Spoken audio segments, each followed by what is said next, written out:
శుభోదయం. నా పేరు దృష్టి. నేను 3వ తరగతి చదువుతున్నాను. ఈరోజు నేను విరామ చిహ్నాల గురించి చెప్పబోతున్నాను.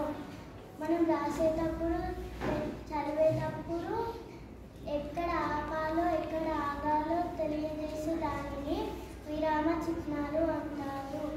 బిందువు.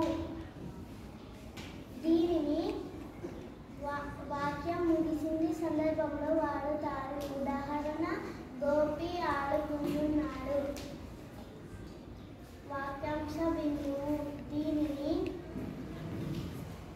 వాక్యం పూర్తి కాలేదు సందర్భంలో వాడుతారు. ఉదాహరణ, రాజు రాము బడికి వెళ్ళారు. ప్రశ్నార్థకం. మనం ప్రశ్నించేటప్పుడు దీనిని వాడతారు. ఉదాహరణ, నీ పేరు ఏమిటి? ఆచరార్థకం. దీనిని వాక్యం